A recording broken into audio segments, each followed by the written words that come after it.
So before let others join, we'll do a small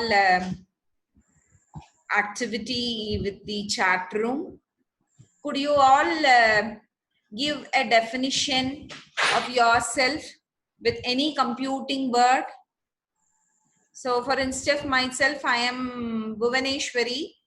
So I'll say B for big data. So similarly, could you give a tag with respect to the technologies, whatever we have discussed? So until other was nicer, RV for R. So could you tag yourself with the first letter of your name with the technology word? G for gigabyte. Nice. So that we can see that others join within 2 minutes. Almost 83 of them have joined. So they don't also miss what we are discussing. Super ma'am, kilobytes. Kalyani, V for velocity. Very nice. V for virtualization. C for computation. A for algorithm. Nice. And waiting for others also. So some more people are waiting still. So we'll admit them. So that all of them, they get join. M for manipulation. E for electronics. P for program. S for SQL.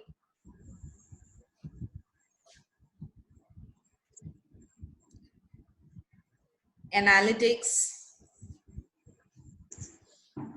Super ma'am. C for Chandra ma'am has given C, C++ and all the languages. H for Hadoop. B for vulnerability. B for big data. S for software. Yes. Assignment was not clear. So let me give a description of the assignment, what it is. Actually, the assignment it is. So we have a practitioner, a doctor, who is practicing at a specific location, say in a city. It is not a multi-tier city, it is a city. So where now what kind of data that can be collected from the doctor and the data sources which can be integrated together, which should help the doctor to reduce his cost or to minimize his cost or optimize his cost for spending upon his infrastructure, and also the data should give him insights to improve his say business. It is not improve his improve his service to patients and improve his service to hospitals and setting up so many things with respect to healthcare sector. This is what is the assignment is. So the assignment requires that to think of a scenario of this kind and identify the data sources that can be culled out or that can be pulled in for the from the hospital perspective for a small clinical practitioner who practice it, and identify the domains which can be integrated together so that the doctor can be given a solution or given an insight to improve his business outcome, increase the number of patients for offering more services, or to reduce this infrastructure investment that normally he moved. This is what is the assignment. So this is what is the assignment description is. So I want you to pull out the data sources and map it with the other technologies so that where he can be benefited. So I think that has to be done. Yes, sir. Thanks. Thank you for medical analysis on a doctor at nearly place. Yes, exactly. That it is what it has been required. So almost all of you have given all your inputs. Again, we have done a very small activity to remember the terms, whatever we have discussed in the past 2 days with respect to technologies. So with that, I think now we can move on to the session. Shall we move on to the session? Shall we start with it? we'll move on. I think almost we are in. Yes, thank you. Thank you for your response. And now we'll move on to the session. So the session for today is going to be on big data applications, applications of big data, and we will also be discussing the roles of big data.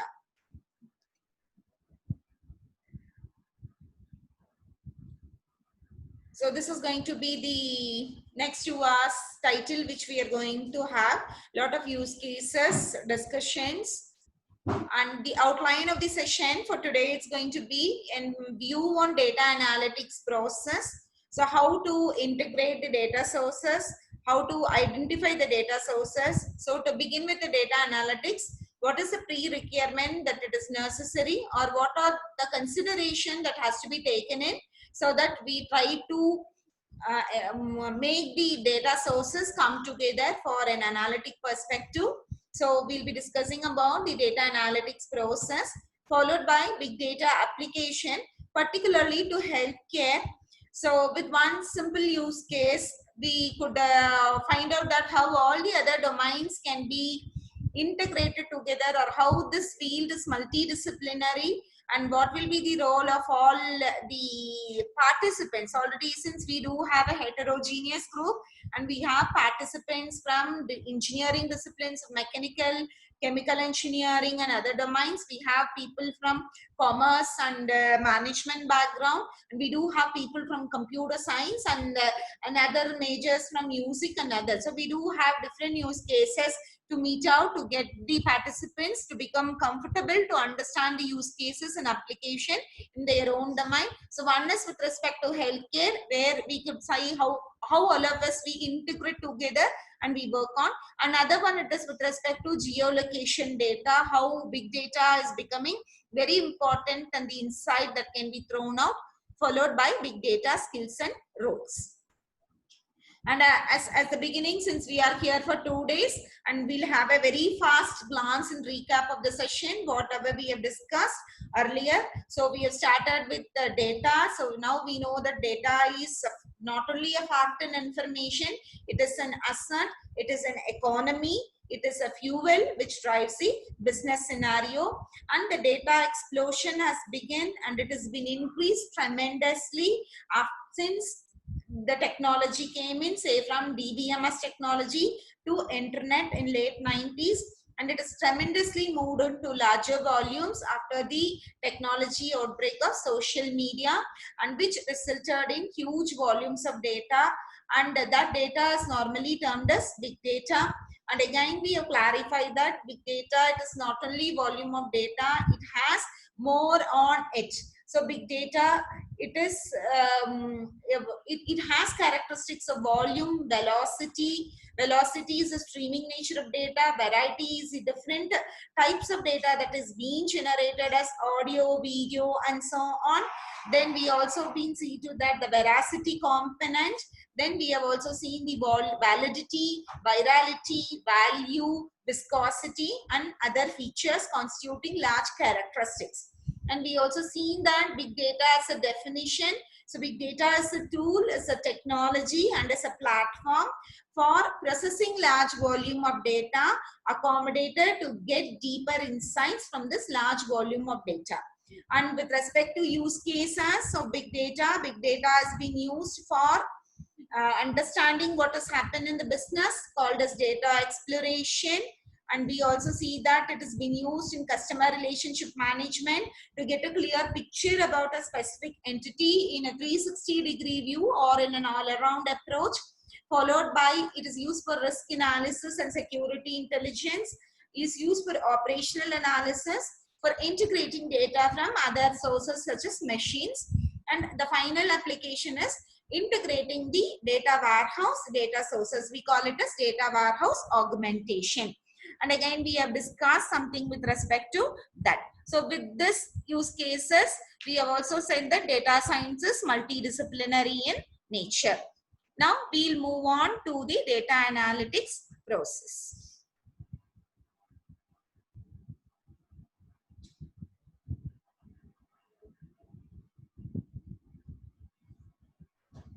So when we say it is data science, we know that data science is not a single field. It is an umbrella terminology which groups all the components related to understanding of data. So it has components and disciplines of data databases, visualization, machine learning, artificial intelligence.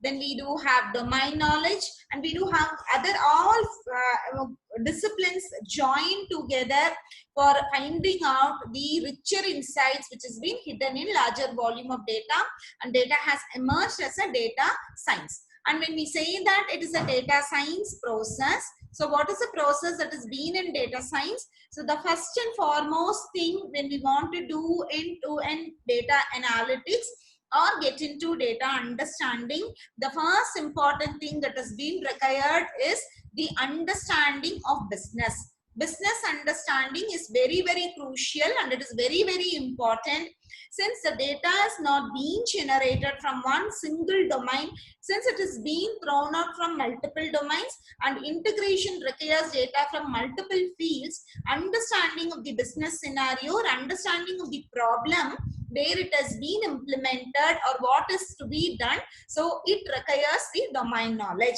So this is the first and foremost thing, that it is very, very essential. Once that it is being done, once that phase has been complete, we are clear with understanding of the problem, we move on to the next thing called as analytic approach. Inside the analytic approach, again we do have different phases: data requirement phase, data collection phase, and data understanding phase. I think this is what we are doing in our use case scenario: identifying the data requirements, internal data, identifying the external data, identifying what data can be integrated together so that we can find out the insight. And how do we collect the data? It is a second thing. So set up the infrastructure that is being required. And the third one, it is looking in and understanding what are the things, what is the variable name, how it has been related. All these things, it is based on the domain knowledge. So once that part is being done, we go in for the core analytics part, preparing the data.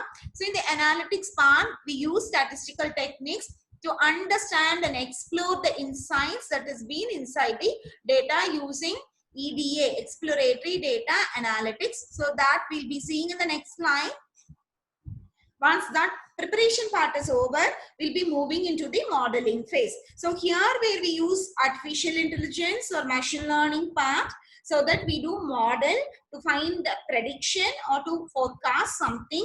And then again it has been evaluated, deployed, and again the phase has been repeated or fine-tuned or refined until the expected solution has been got. So this is what we call it as the data science process. So the data science process, it requires these phases: business understanding, analytic approach, modeling part, and the other. So the crucial part of any data science phase is going to be the data analytics part.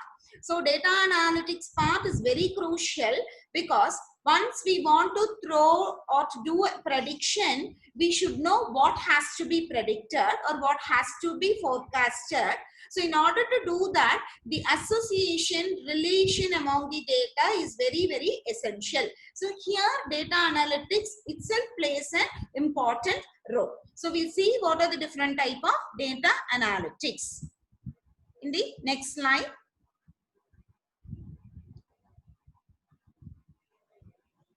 So when we say data analytics, that data analytics is being classified into 4 categories: descriptive analytics, diagnostic analytics, predictive analytics, and prescriptive analytics. So descriptive analytics, it helps us to understand what happened inside the data. This we call it as data exploration.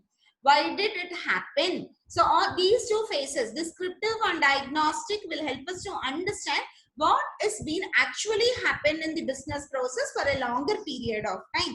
So this we call it to be data exploration as the first use case of big data. So once we have understood what happened, then we can analyze why that particular thing has been occurred. So why it has happened, that can be found out. And predictive analytics, it is nothing but it helps us to find out what will happen again. And the prescriptive analytics, it is to find out, to identify what makes things to happen, which data point makes to happen, what is the more precious information or pattern that makes something to happen. So that we call it as prescriptive analytics. So predictive analytics is where all industries are working towards now, and it requires a skill of all these combination of all domains. And prescriptive analytics is something more on a higher end of mathematics, automating intelligence to the machine to find out the value insights that is being held in large data. So it is being moved from to understanding what happened, why did it happen, what will it happen, and how it happened. So with this as an introduction, data analytics is going to be again exploration of data. We'll move on to the use cases. So I think if you hope you are able or clear with what we were discussed, could you place your response in the chat box? Could you place your response in the chat box so that I can also know that whether it has been we are going, or all of you are in line?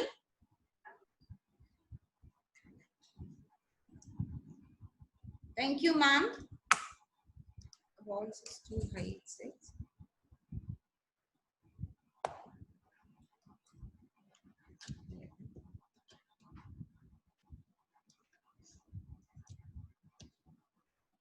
Now, I think we can move on to clear. Yes, voice is breaking. I think now it will not be breaking, ma'am.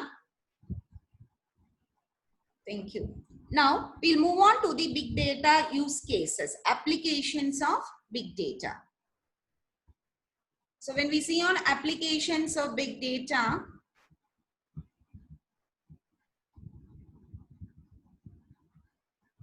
so this is going to be again the application that is being taken into consideration today, the healthcare, the COVID pandemic. Now, before getting into the slide, this already Madam has done. Vijaya Kadrivan Madam has submitted her assignment related to COVID pandemic. This is again a very interesting topic. And again, it's very interesting at this particular point of time to understand how technology is going to play a very important role. So with that, we'll move on to the example and understand what is data exploration, what is business understanding, and so on. So still there are people coming in.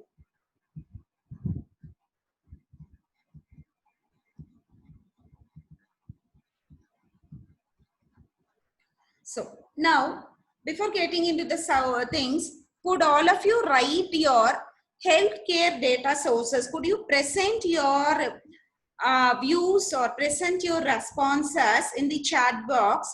The known healthcare data sources where you have come across. Healthcare, it is when you go in for a hospital, or what are all the related components that participate in a healthcare domain or in a healthcare industry. So could you please provide your responses in the chat room? Prescriptions, exactly, ma'am. Then Rukmani ma'am has given us prescription, insurance, scan, weight, blood group, past history. Lovely. It's wonderful to see that almost we are very keen, and we are very clear. Stethoscope test, specific test, medicine history, blood test, reports. Then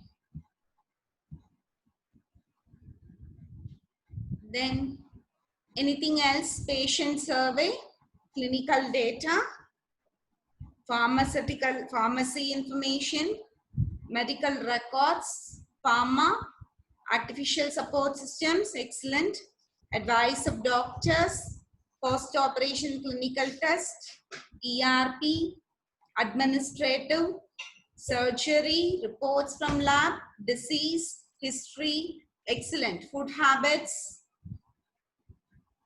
discharge summary, medical rep information, parameters, Predictive records for disease outcome, brand image of hospital, doctors, post care. Yes. So almost all of them we are very clear, and it is very nice that we are, because at least this COVID has provided with lot of information where we are taken it. Now we look into it. So when we say it is healthcare big data sources, so the healthcare big data sources can be classified into four different people, four different components, entities that is going to get participated. One, it is the healthcare service providers, the hospitals who provides us with the service, and inside the hospital large volumes of data is being populated. So in forms of clinical information, patient history, patient diagnostics, doctor prescription, and all these information is being stored inside the providers. One, it is our healthcare providers, it's none other than hospitals. The second important components who comes into is the payers. So whenever we go into hospital, the other entity which come in line is the voice breaking? Is my voice breaking? Rajeshwari ma'am, is the voice breaking? No. I think, okay, thank you. Right? So the second information is going to be the payer information. So when we talk about payer, it's going to be the insurance sector, which always have a handshaking with the healthcare industry. So when we think of healthcare, so we could not leave out insurance. Insurance is going to be another important component which is being closely associated with healthcare data. So we call them it as the financial payers, where they have the financial data and the claim information and other data related to financial transaction. And the third contributor, or the third important entity they do get participate is manufacturers. So manufacturers, it includes the R&D laboratories where we collect data, or where the data is very, very important. Pharmaceutical companies, where again they do undergo a lot of research with respect to drugs, and then again they do have other promotional information and all those things with respect to research, R&D and pharma. So they are the manufacturers again, which are again closely associated with providers, associated with healthcare sector. And when we talk about distributors, wholesalers and retailers, healthcare sector again is being given as a service. So all the prescription is being with all the pharmacies that is being available here and there. So we collect information from distributors, the wholesalers and retailers, again which gives us more insight and information that can be collected or that can be integrated in. So when we talk about healthcare, the four important components or entities they do participate is going to be not only the hospital. The second one is going to be the insurance sector, the financial partners, so the financial players. And the third is going to be the manufacturers, the R&D laboratories, the pharmaceutical companies and other research labs. And the fourth important entity, it is where it is being the other distributors and retailers who gives us medicine or other equipment, or all those information is going to be essential. It is going to give a deep insight. So these are all the healthcare stakeholders. Now, when we look into individual patient record or information, we do have other data. I think that it will be made more clear in the next slide, so that I'll just moving on to the next slide. So when we talk about healthcare data, which is being generated inside the hospital or with these players, the first data that comes from the hospital is going to be the clinical data. That is the data that is being generated once we get into the hospital from electronic healthcare records, EHR systems, or the computerized physician order entry information. Second one important thing is going to be the physician written diagnostics, whatever he has been written about the particular use case, which is very important for telemedicine. Again, I think Vijaya madam has given a use case ended with telemedicine. So physician notes is again an important thing, and the prescription, the drugs that has been prescribed for the patient, and the other laboratories, the other clinical diagnostics that happens through the laboratories in microbiology lab, biochemistry, and a lot of imaging has been captured there. So all the laboratory data and information is very important, and the pharmacy data, that where the transaction related to drugs happen. So when we say about clinical data, the clinical data inside the hospital, it covers all these information together.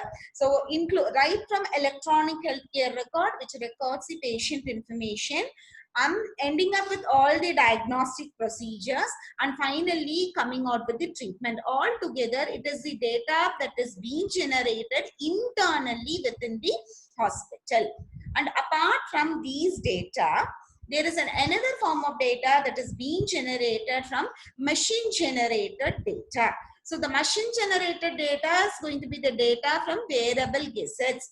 Nowadays we do have smart watches, and we do have smart gadgets that inform the patient condition with respect to his temperature, heartbeat, blood pressure, making an information to the physician or to the doctor or the hospital at the time of risk. So the data that is being generated from wearable gadgets, data generated from equipments for the vital signs during in the ICU. So when we get into ICU, the ICU equipments generate more amount of data with respect to vital signs related to blood pressure, heart monitoring, and so many other equipments has been put in around. So all these machine generated data again has to be integrated.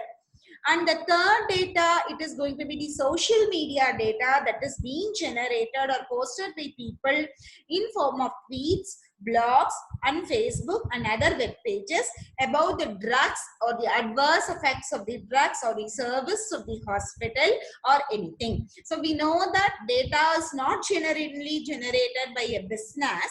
Data is generated by machines. Data is generated by people. Now, when you look in healthcare sector, data generated by all these sources is being integrated here. Is it integrated or not? Is the data for healthcare sector generated by business? That is the healthcare information sector related to the patient information, patient history. Is the data generated from machine? Is the data from social media also plays an important role in choosing the hospital? Could you place your responses in the chat box, please? Is the data generated from all these sources? From machines, from business, from people. These are the three people. Yes, this is what we've seen in our first slide. Data is not only generated from business, data is being generated from other sources too. So now we know that data is being generated from other sources too. And one more important data that is being coming up is now is the genomic data that it is being generated from research laboratories. More amount of data is being generated from genomic research with respect to sequence information, and which is closely associated or related with pharmaceutical. Genomic data, genomic information related to data taken from research findings, it's going to be the genomic data. I think all of you are clear that vital signs is the basic signs related to BP, related to the temperature, and related to our ECG monitoring signals that has been taken. So when you get into the hospital, we can see all this equipment recording our signals that we call it to be the vital signs, the important signs, which has been recorded by the machines normally. And now genomic data, I think all of you are clear with what is the genomic data. Could you please post your responses? What is it? Genomic data. So could you see your responses? What is you're clear with genomic data? That then I will skip. I'll move on to the next slide. Exactly DNA sequence. If not, we'll have a 2-line information about what it is. It's not past information on disease, but it is something more beyond that.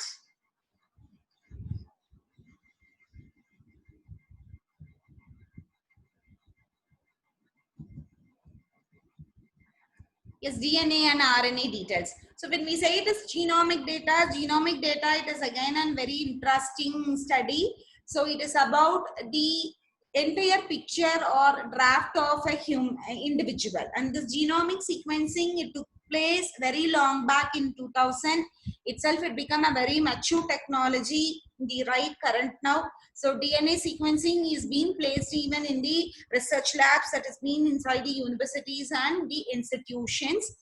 So the DNA, the genome sequence is information about DNAs. So DNA sequence information, it gives a clear picture, the entire draft about the organism, which can be further used to study or which help us to understand what is the pathway a mutation or a disease has changed, or how the modification in gene structure has been happened, or how the drug is getting reacted with respect to a specific structure. All those things we call it as sequence information or genomic information. So when we say it about genomic information, genomic has been classified as DNA, which is combination of AGCT, where all our human organism or all organism, it is based on AGCT components, DNA sequence. And this DNA, it gets converted into RNA and it gets converted into protein. When it gets converted into protein, it becomes a structure. It has an image. Until then, it has AGCT, the 4-coded alphabet. So in drug manufacturing or in drug discovery, genomic sequence information is very, very essential. And again, where it is important is, currently we are witnessing the outbreak of certain many epidemic happening of spreading from animals. So we have swine flu, we have Ebola, and again we have our Nipah virus, which has been found to occur from animals. Now again, to find out how it has been happened or how it has been taken place in genomic level, understanding that it is very, very essential to come out with a drug when it has been affected for humans.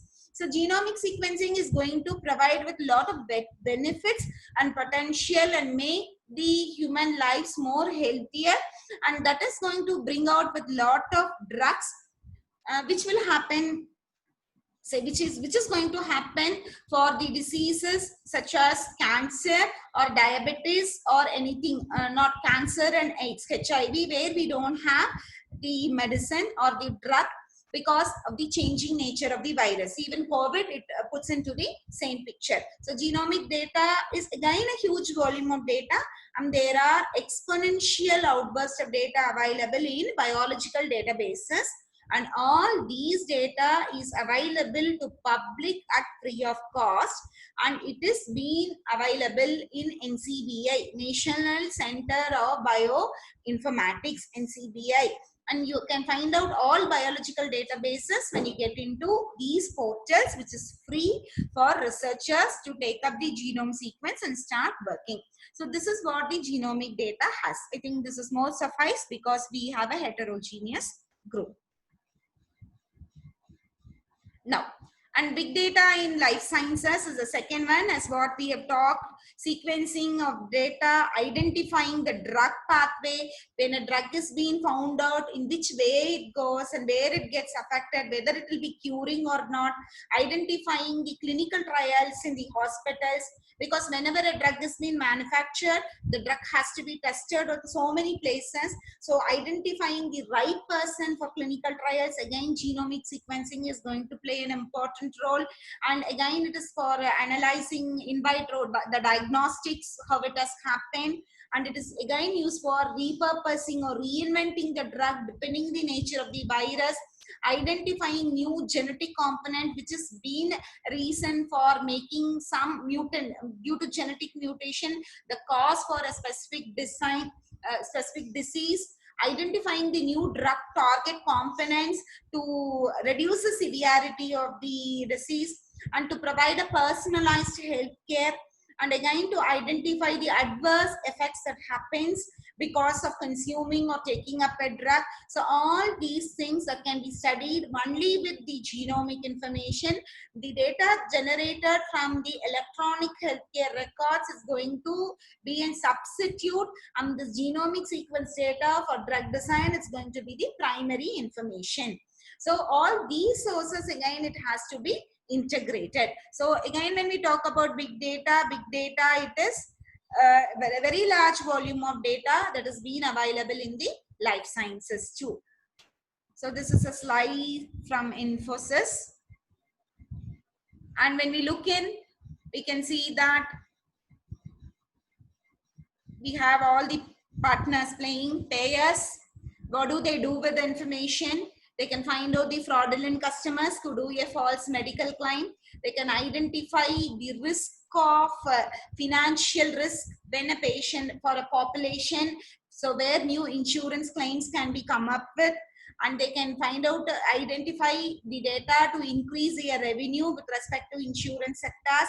And when we say it is providers, again, it is using data for evidence-based medicine, real-time based medicine, and so on.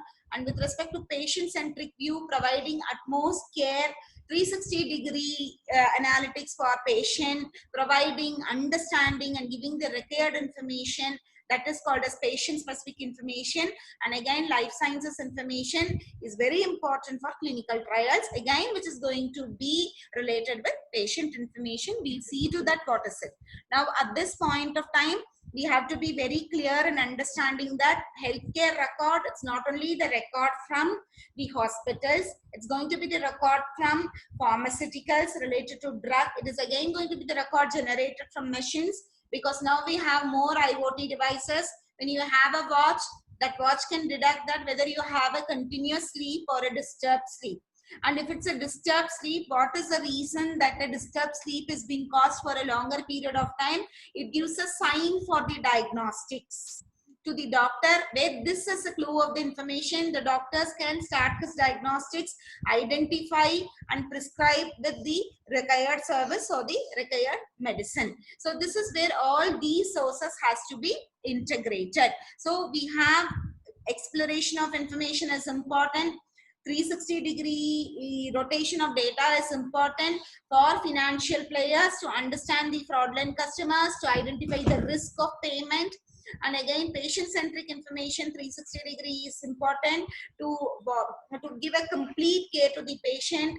And again, operational analysis is integration of data from other sources, from ambulance services.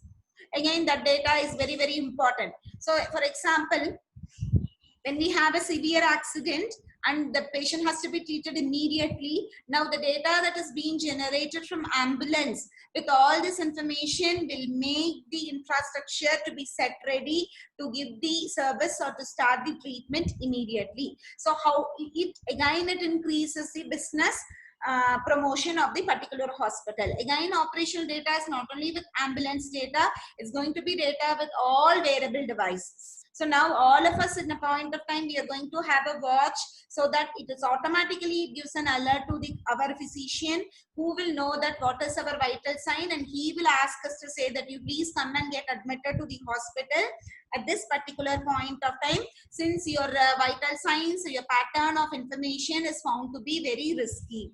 So all these things will happen because we are in the data world, and it's quite shortly we are going to witness it. So this is where the healthcare as a big data can be viewed, and again it requires integrating data from various data sources. Is it required or not? Could you give your responses please in the chat room? So or all of you are in line with me? Yes, thank you for your response. Thank you. We'll move on.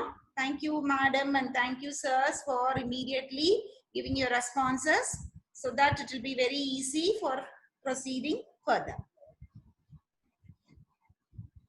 And here we are going to talk about evidence-based medicine. Now we leave this for a while, and now we try to have a deep insight related to this COVID pandemic. And now, could you all give your inputs related to COVID pandemic? What are the data sources that has to be integrated to treat the COVID?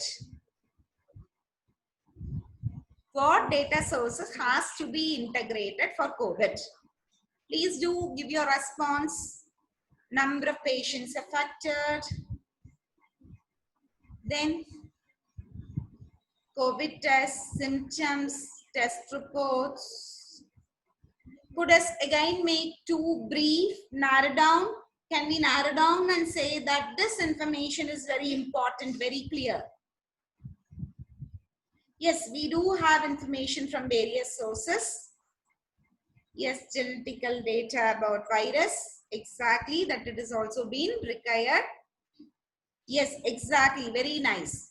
Information from travelers, old history of the virus. Yes, patient affected in a city, location specific information, geotagging, travel history, people with existing diseases, the current illness, what do they have? Self-interest. Sir, I couldn't get what do you mean by that? Self-interest. Could you elaborate on that, sir? Self-interest, causes, symptoms. Okay. Now, would you identify the data sources? Where do we get all these information? That is the question now. Where do we get all these information? About the number of patients treated. So even for COVID, when a patient has been treated in any hospital, their data has to be taken from the electronic healthcare record, which gives a clear view about the number of patients admitted for the hospital, the number of data where they have been treated, the diagnostics what have been done. So electronic healthcare record is very important. The second data, it is a clinical test they would have undergone with respect to imaging. They have temperature signs. Even see, they do use audio signals to measure the cough. So normally the symptom for this COVID virus is going to be coughing. This is the first symptom that has been put up. When we have continuous cough or the coughing pattern is able to deduct whether they have a COVID or not. So people are using audio signals again to find out whether this coughing pattern is closely related to a symptom of COVID or not. So audio information respect to the clinical diagnostics with respect to coughing pattern, the x-rays that has been taken, the thermal imagery of lungs, and any other illness with suppose so diabetes or anything, their clinical diagnostics, all these information again it has to be taken into. So that is going to be the clinical record.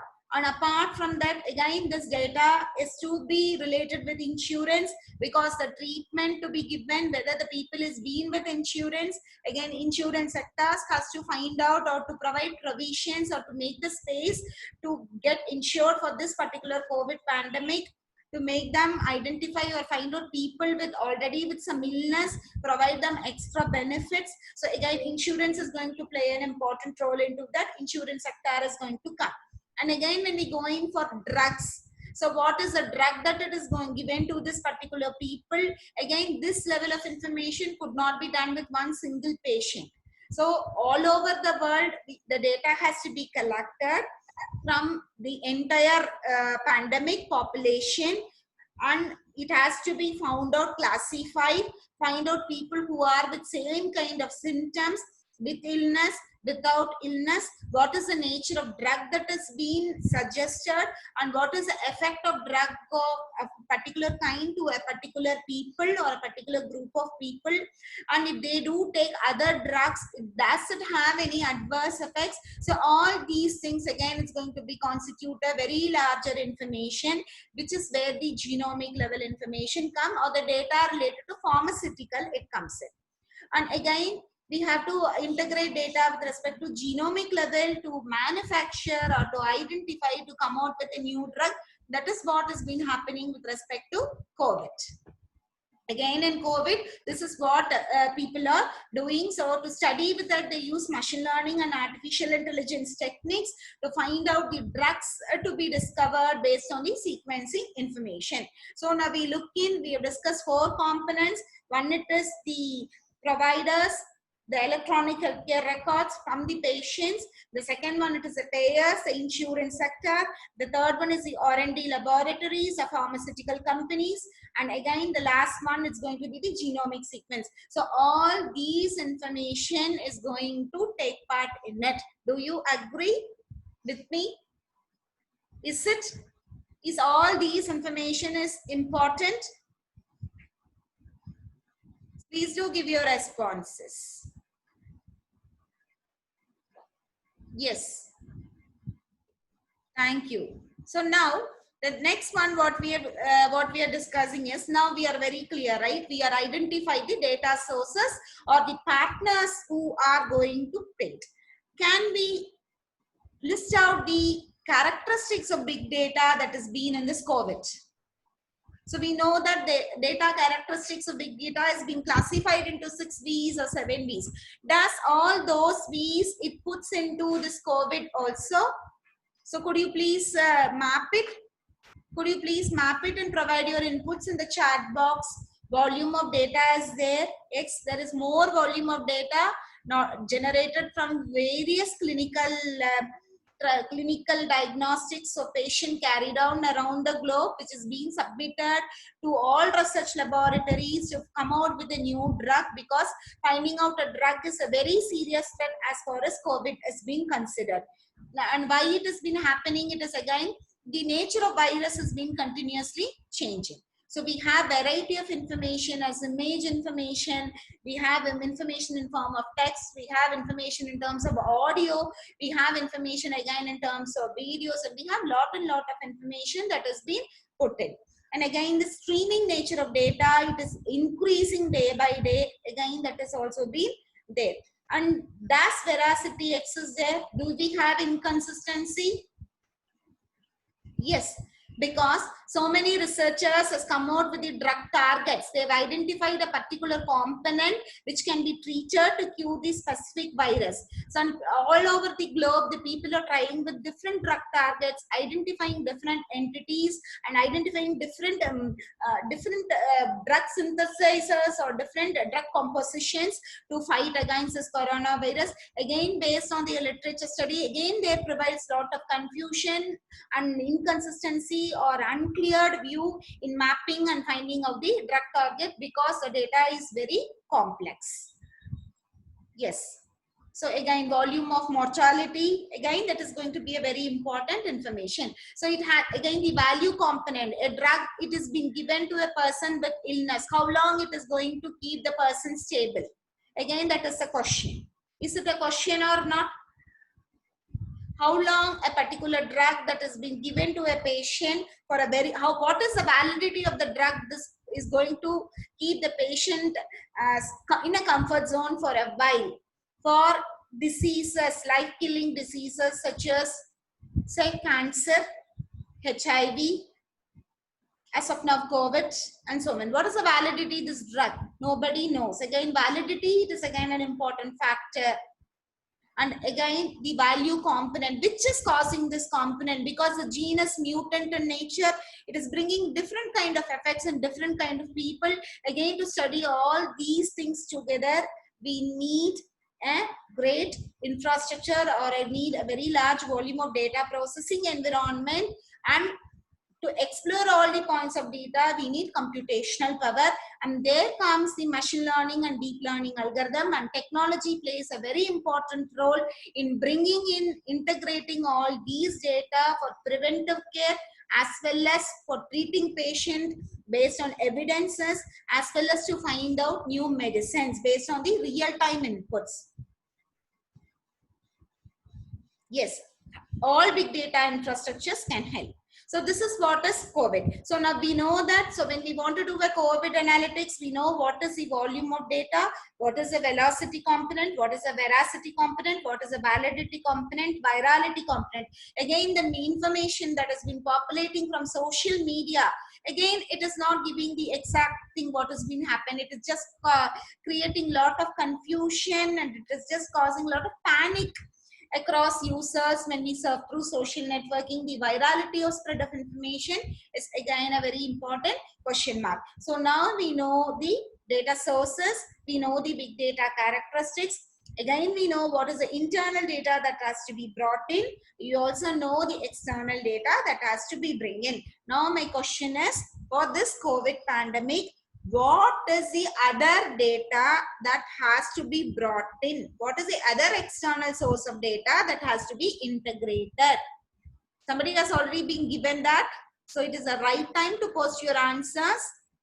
Please do give your responses.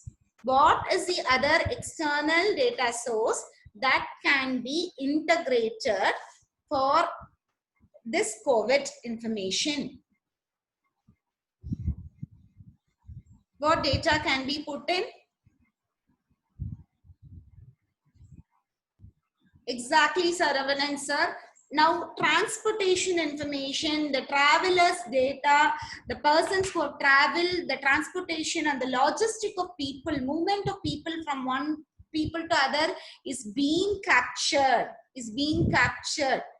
from so many places, from flights, from buses, or from vehicles. This is where we would have studied, right? A person who was affected in Bangalore traveling in a bus was again being quarantined, and all other people has been identified. Logistic of people has become very important. So travel information of people is again very important to identify, to spot the particular person, to quarantine the particular person and see to that it is being prevented, so the spread is being reduced. So transportation details, the logistic details and the travelers information is being available with various logistic, that has been very information. That data has to be added because China has used this as a very important information to identify the people who may be getting out the symptom. The travel logistics of people was found to be a very crucial and important information that has been taken into consideration, and this is where again the logistic chain has been continuing for COVID pandemic. Is it or not, sir? Please do give your responses. Is the logistic is considered as one important feature to identify the movement of people and is considered as one important thing to prevent this COVID as a preventive measure?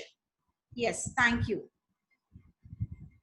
And with all these information accumulated together, when all these information just put into together, we can see that we can go in for evidence-based medicine. So when we say that evidence-based medicine, it requires integrating data from various sources.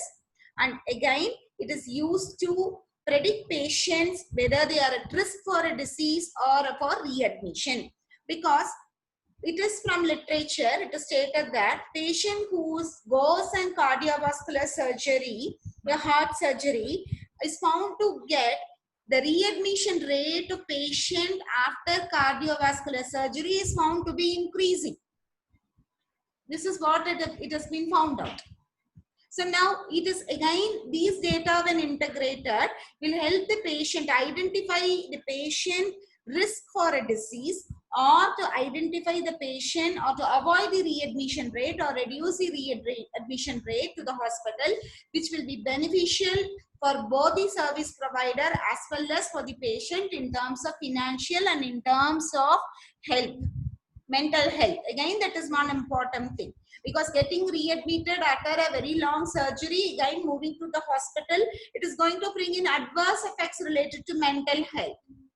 So again, this is going to be, when this data is integrated, it helps us to analyze or to predict the patient who are at risk and their readmission rate, and makes the cost to get reduced.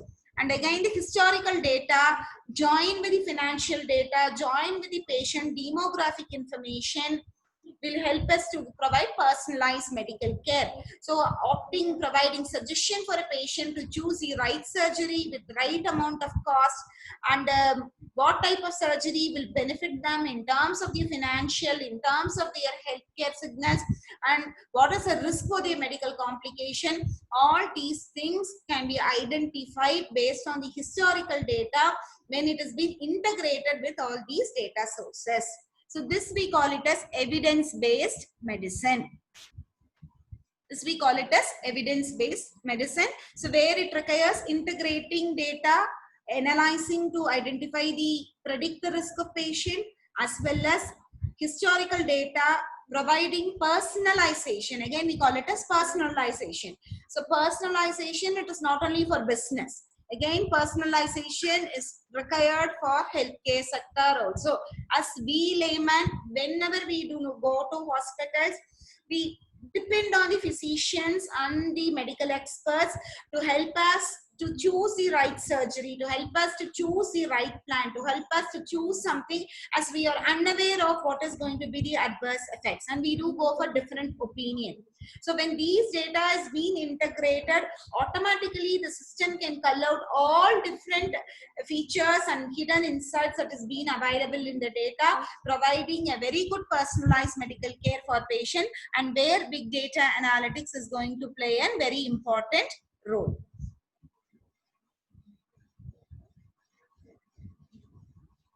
And when we move on to what is the data from real-time healthcare and clinical analytics is going to bring in. So the real-time data is the data what we collect for COVID. So when we collect the data, publish the data, we can identify the innovative right kind of treatment. That is what we do for COVID, right? So we say that apart from the medicine, what do we have? Apart from what do we consume in form of drugs, the allopathy, the other medical treatments such as allopathy, homeopathy, all these treatments is going to help the patient to recover earlier. So what is the innovative medical treatment procedure that has been followed in different states is being closely observed by all the governments to see to that we do provide with a complete care protocols to prevent an epidemic or pandemic or for a particular diagnostic or a preventive mechanism. So this is one way real-time healthcare data plays an important role. This is happening in COVID. Is it happening in COVID? Could you please give your responses? Is this happening for COVID? Real-time streaming data has been taken. So we do say that Kerala has a 3-layer architecture for treating patients, right? Other than the medicine what has been given. They do use the traditional medicine blended with the English medicine that has been used. So again, this information, it helps us for assisting determining the right care protocols. And again, the second important thing, it is aggregating and synthesizing patient clinical records for pharmaceutical companies. And there it is. So when a pharmaceutical company comes out with a new drug, the drug has to be tested. Now, the biggest question of testing a specific drug is identifying the right person to undergo a clinical trial. So now the clinical trial, what is being happening, it is not, for COVID, it may be 100% correct. The reason is COVID, we know the patient who are been suffering. We do have all the records. We have all the information available because it is technology driven. We are already into technology and all this COVID data is being available in databases in one way or other.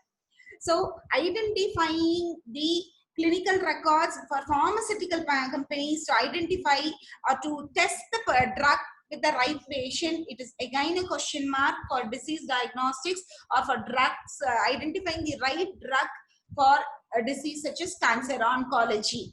Because again, the mutation nature of virus, again it is the drug could not be identified since we do not have the right clinical trial, we do not have the database which gives these are all the persons to whom the clinical trial experiments can be conducted by getting with a consent to them. This we do not have.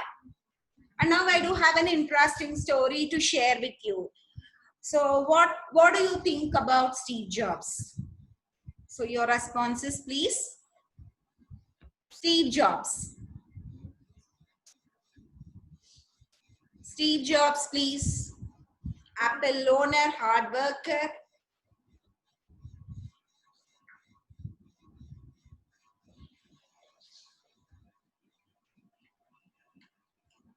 Creating unique products. Apple cover.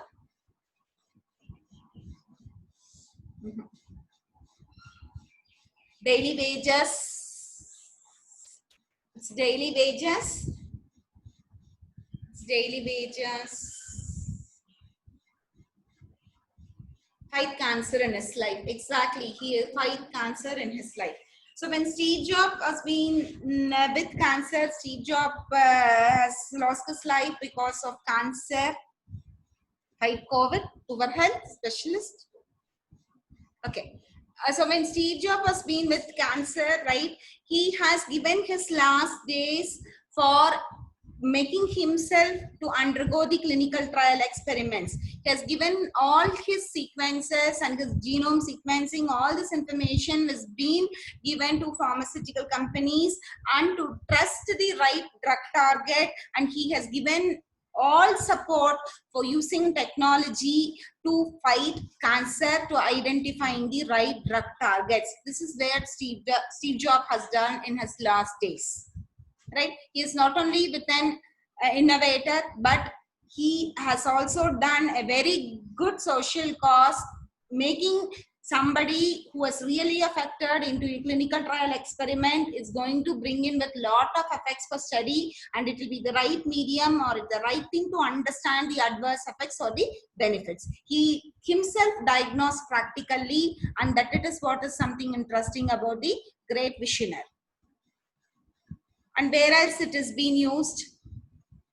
And it can be given detecting individuals and population trends to locate providers through mobile applications, right? So based on the population trends. So normally Google is playing a very important role. Based on Google searches, people are able to identify the trend line and spot location. Spot can be identified or hotspots can be identified to have a preventive care. This has happened during the flood period, disaster of floods. When flood disaster happened, so the searches that has been put in social media, the searches that has been made in Google platforms, all these data of geotags made a very good information source to help people who have been affected with the flood. Is it been done or not? Floods, recent floods that has happened all over, disaster. Now this information has become very, very important. Is it or not? Yes. So detecting individual and population trend, and Pakistan has detected its swine flu before it has happened based on Google search. Pakistan has found out initially, not now, say way back, say 4 years back, there was a use case scenario that has been come up in newspapers or in use cases. You can Google it. So where they've identified, based on the searches, it has been identified that there is going to be a swine flu happen, and the government has identified that with the information, and they were able to prevent it before it has been moved to other location or spread to other location. And monitoring medical devices, wearable machine safety monitoring and adverse effects for wellness, because India, we all the countries, we do have a lot of old age people, and most of the people are being with respect to their old age or affected with so many other health related illness. So this wearable devices with IoT as a technology is going to provide a special care for these people, to monitor their heartbeat, to monitor their temperature, and to take care, to spot their location in case of emergency, to identify them and provide them the complete care. Monitoring medical devices is again the real-time data, streaming data. Now when we are moving to the next thing, it is big data in pharmaceuticals. This is what it is we are going to see. So the slide, it is going to be big data in pharmaceuticals. Big data in biopharmaceuticals. So there, big data in biopharmaceuticals is going to be important. Internet of Things. IoT is Internet of Things. All the physical devices, your shoe will talk to you, your watch will talk to you, it gives you a signal, it gives you an input. We call it as Internet of Things. And when we look in big data in biopharmaceuticals, so again in pharmaceuticals, big data is going to play a very important role for genomic analysis. And again in genomic analysis, so when a disease is being come out, a specific gene will be responsible for causing that particular disease. So a gene which may cause a disease will not affect only a particular chromosome or something. Again, it may have a pathway where it goes on and how it gets identified. So identifying the pathway is very essential before a drug target has been happening. So the drug target which is going to be found out has to be exactly matched with the chromosome or the structure of the other specific gene mutation components. So where genomic data analysis is very important, where understanding disease pathway is very important, where simulation based studies are being done by biopharmaceutical companies using big data analytics, where the time has been reduced drastically in discovering a new drug. And this particular field of study is called as pharmacogenomics. Alexa is a chatbot. We'll talk about that. Again, it has a wonderful application in telemedicine. And pharmacogenomics is a study of using computation methods for benefit in pharmaceuticals, because discovering a drug and it needs a very huge cost of investment to manufacture a drug. Since because of using this in silico methods, your computational methods, drug discovery has become very easy, which has reduced the amount of time required and has given benefits both in terms of time and cost, which is being noticed through for this COVID pandemic. So understanding disease pathway from gene through the disease manifestation is again where pharmaceutical companies use genomic analysis. Again, patient-related data, it is being used to identify the specific indication of the drugs, the biomarkers, which part this drug it has not been working, and which particular characteristics of genomic is making this drug adverse for a particular group of people. So identifying the biomarkers for identifying people in the clinical trials and all those things is being used. Again, social media data is being used by the pharmaceutical companies to understand the adverse effect of the drugs that has been taken, because normally now we started using social media platforms to share about the drugs, to share about the medication, whatever we undergo for a particular disease, to help among all our community. So those information is also going to play a very important input for companies such as biopharmaceuticals, and big data has a very larger major role in biopharma companies. And it is also been used in for pharmacovigilance, auditing of the drugs that is being put in, again where big data analytics is playing an important role. I think this I've already been put in, and this is what is big data pharma, where you can see all the things that has been coming in, real world data. You can see again all other information from cost effectiveness, pharmacovigilance, identifying, seeing that the drug is the right drug, it does not cause so much of adverse effects for humans when it is being treated, it should not cause him with other illness when it is being consumed from a longer period of time. All these things, it comes under the pharmacovigilance, which requires integration of data from multiple data sources. And all these things, it is again related with COVID, because everything what is being discussed here, it has been happening for finding out the right drug target for the COVID. And now, after discussing all these things, there will be a question, being the heterogeneous participants. And why should we know the big data application is in healthcare? Where is the role of mechanical engineering? What is the role of chemical engineering? What is the role of a finance person? What is the role of a business process and so on? So that is why I put up in a slide such as, see, mechanical engineering is a profession where people do work with making up infrastructure, pipelining, assembling of industrial components all together, or with designing a design component. as Internet of Things is something is being started now. We are in Internet of Things era, and again there is something called as industry IoT, industry based Internet of Things is going to come into action. Now fixing the sensors at the right place is very important to bring in with lot of benefits. You could not fix in the equipments because that is a separate equipment. That equipment has to be again managed with the other equipment. It has to coordinate it into the equipment. As far as healthcare industries are concerned, see, we could not make all the sensors can be placed nearer to the patient, or the sensors could not be placed nearer to the drugs.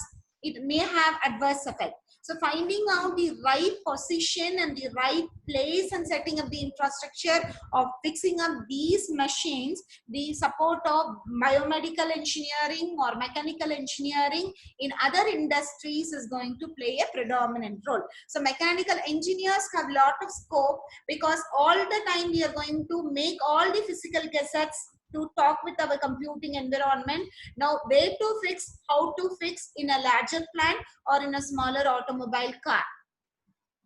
Automobile engineer again needs mechanics or mechanical components to be put in. So the role of mechanical engineer again in the design part, they are going to have an important role. Again, to do that, they have to understand the business perspectives. They have to know to integrate the data to find out where it can be done and where it could not be done. So data analytics for mechanical engineering is again very important. And one more thing of that is, so normally when we talk about oil and gas, so oil and gas is a very big domain where the petroleum is being coming out in pipes under below the sea. Now, in order to maintain this, heavy amount of cost has been incurred to manage and maintain the petroleum pipes. So now the petroleum pipes or mining pipes, petrol mining are being placed with lot of sensors, and all these sensors is going to pull out or push out lot of data saying about the condition of the equipment which is being very larger feet below the ground level. So it is very difficult for an individual to go and find out what has been happening. So fixing up all those things. So petroleum pipes when fixed with sensors will help to identify the leakages, will help to identify, do a proper maintenance when an equipment is bored out, check whether the equipment is working or not. So they're all mechanical engineering design with respect to technology component is very become important. And here engineering into data analytics is again the next law where these people can be integrated into. And since there are so many participants from chemical engineering again has a lot of big data scope, because whenever we talk about drug manufacturing or finding out some new materials or finding out some new components, it is all based on chemistry. And chemistry requires lot of samples has to be tested with integrating so many other information and doing it all in the real-time environment. That's going to be very tough. So again, we need a big data like platform before going into the real experiments to study all the compositions, to integrate, collect the data, study all those things and come out with a conclusion, where chemical engineering has a very big data potential because no industries function without chemicals. Do you agree with me? Do you agree with me? Does the industries, any industry, can you point out any one single industry which does not have any chemicals? Yes, there are no industry without chemicals. So a chemical engineer trying to find out something now needs to know some data analytics, because the only not knowing about the chemical element is not only enough. He has to again integrate data from all other business process to identify the right thing. So chemical engineering plays a very important thing.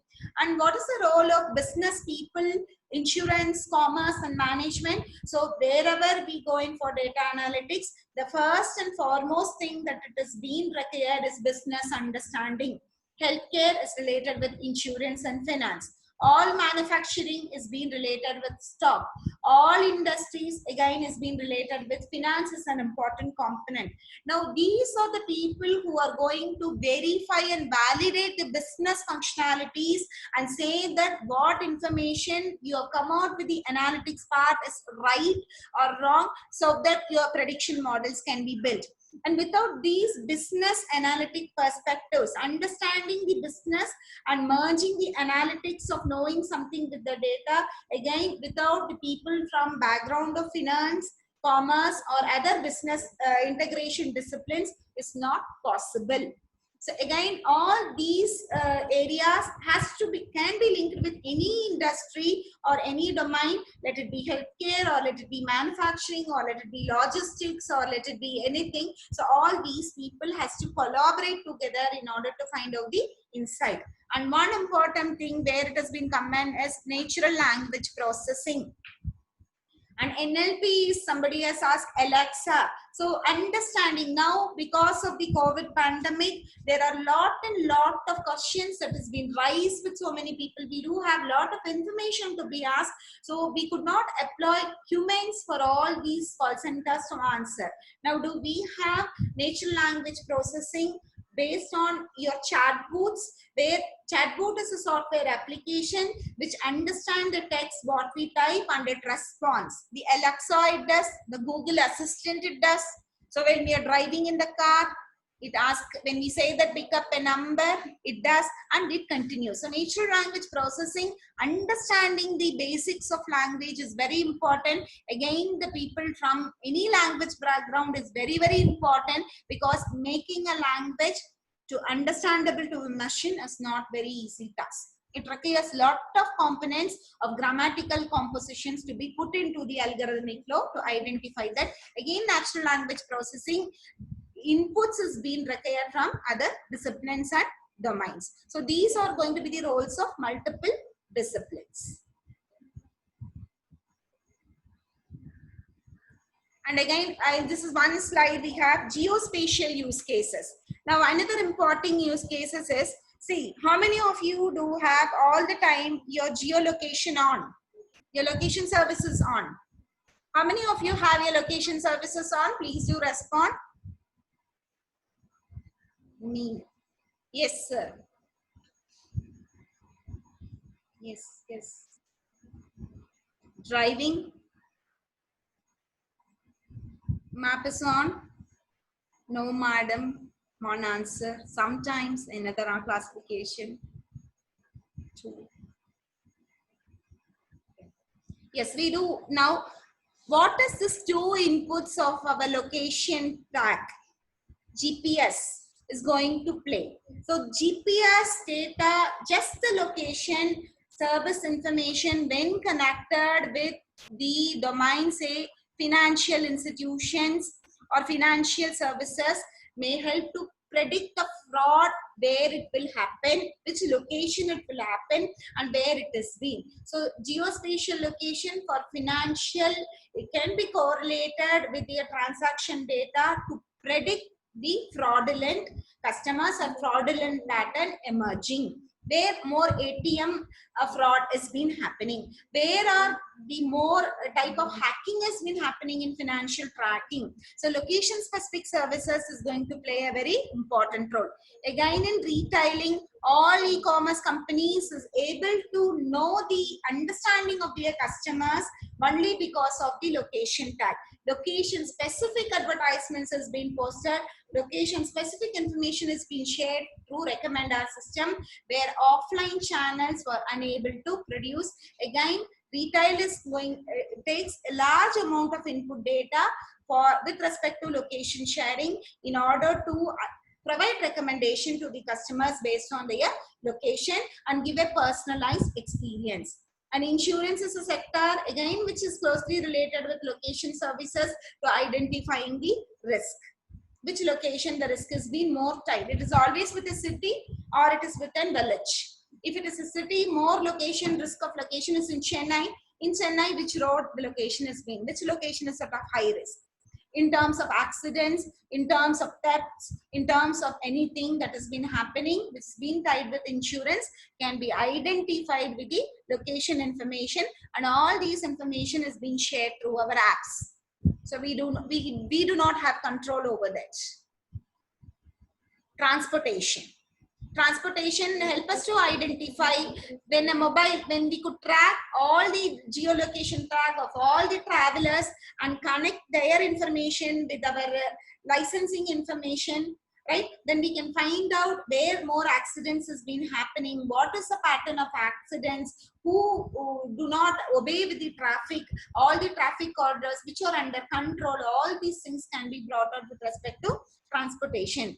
Identifying water quality, which area the quality of water is more, again integrated with other information, it may provide us with some information. And again with agriculture, now the recent issue with respect to agriculture that it has been put up is with respect to the locust that it has been coming up, that is spoiling the agricultural fields. So this has become a very serious issue in foreign nations, and it is again create a lot of panic to farmers in farmers in India from Rajasthan and Jaipur. Now, location-based services will help us to create a preventive measure or come out with a suggestion to help farmers to come out of the situation. So this is again where it is important. And finally, we are moving to the skills of data analytics. What is the skills? So whoever it is, whatever we are working, so all the domains should have skill on SQL programming, should have some basics on R programming or Python programming. Python is an advanced level for machine learning. R programming is needed to analyze the data to some extent. So R programming or Python is very, very essential. And second one, it is about the other tools that is being used, the commercial tools or Excel, SAS, SPSS. We can use Hadoop and Spark. We can use databases such as MongoDB and SQL. So knowledge on databases is again very important. And again, we need technical skills on mathematics, statistics, programming, logical thinking, and some natural language processing is again very important to do something related to data analytics.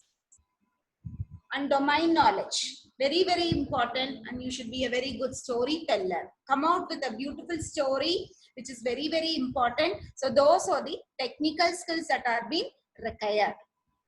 And when we look in the roles, so what are the different kind of opportunities or career that has been available for job roles? It includes data scientist, data engineer, data analyst, machine learning engineer, data architect, business analyst, and many more. So there are so many other roles coming across. With these is the major roles which has been put both for undergraduation, post-graduation, and up to PhD. And what are the domain knowledge is being required? So anybody you require domain knowledge in all those things. So any domain can participate in data analytics. Any domain, there is no domain, that nothing called as a domain limitation to get into data analytics, because all of us we produce data, and this data is being going to be spread across all domain. So domain expertise of all disciplines is going to be very important to come out with a data analytics methodology or to come out with a specific solution using machine learning or artificial intelligence. Technology alone could not play an important role. Computer scientists alone could not play an important role. It is again a multidisciplinary field where all these fields has to be fused together, coordinated and collaborated together to come out with the solution. SPSS is a data analytics tool. And I think we have finally come to the end of the session. Now, you can post your questions in the chat box. If anything, since it is the last day, I do have some instructions to be said before we close with the class, before we do a session wrap up. So please do have any questions, post the chat box, or you can unmute yourself and put up the question.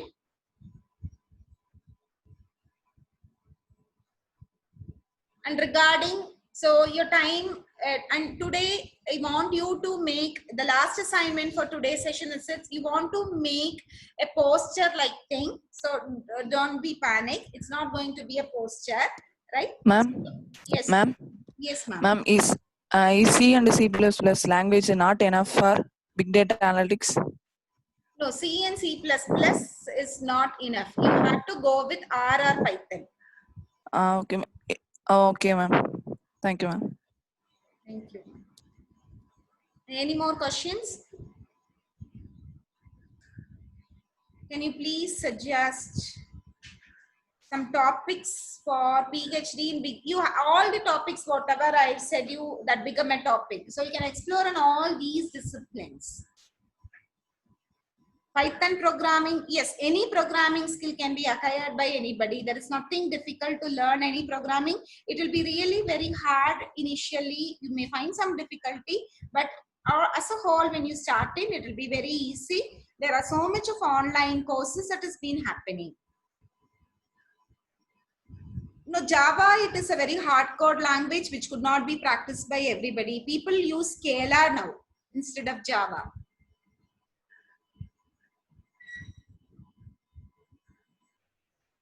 And learning big data, you have a lot of books that has been available. Please do go with a lot of industrial case studies that has been available with so many industries. Just search, Google it with some industry case studies so that you'll get a clear idea about what industries are being doing on and how big data has been used in a real-time scenario by industries.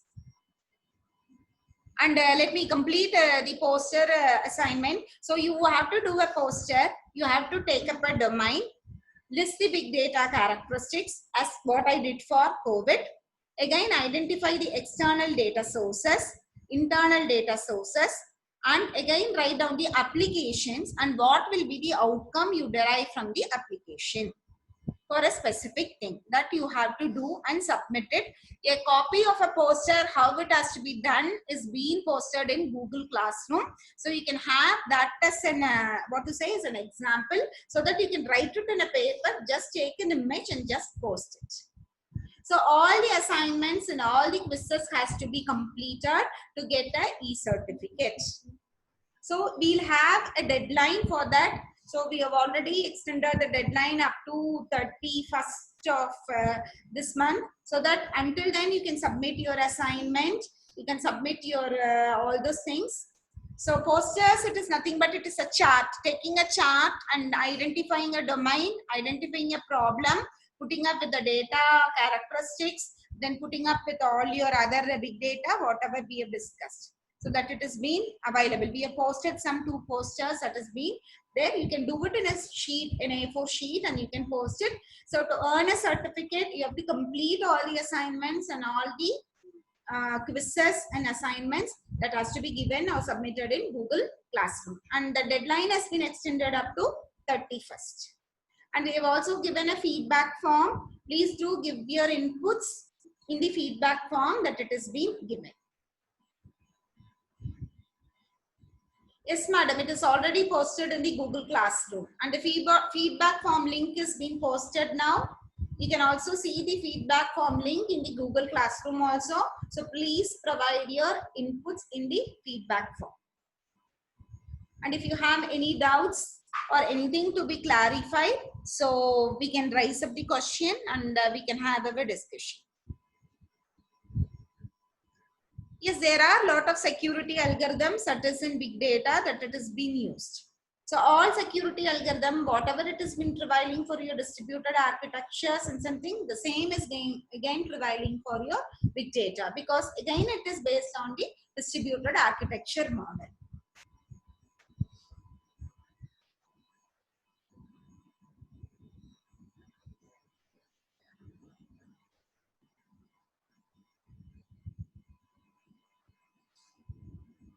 I think we have no questions. And we are at the end of the session. I think it is almost we have completed our thing. So I think so the session would have given you the session would have given you an insight, right? The session would not be bringing you with all the things of big data, but I hope that the session will given you an brief about what is big data, where it has been used, and what is the application, and how the other domains can participate into the specific area of big data, or how do you can act. So how you can think of the syllabus modification or putting in big data into your own area. Again, that will be more beneficial to the students. Again, that can be done with it. That is actually what The course is being conducted for non-computer science teachers as we move for Industry 4.0. So putting up in all the skill set of Industry 4.0 to all disciplines is very, very important. So since all of you are from various departments, so you can just think of and start with it and find out which component you can add in as part of your curriculum for the benefit of the student. And I would like to thank all of you for joining for the 3 days. Even in between the days, we had a lot of issues with respect to your technology because of the communication issues. But I would like to thank for your interest. It is amazing to see your interest. So all the time I do have queries about asking for quiz assignment and continuously doing and supporting and responding it. It is very nice again to have such a collaboration with teachers. That is, I'm very happy that again all together we do had a very good learning and sharing.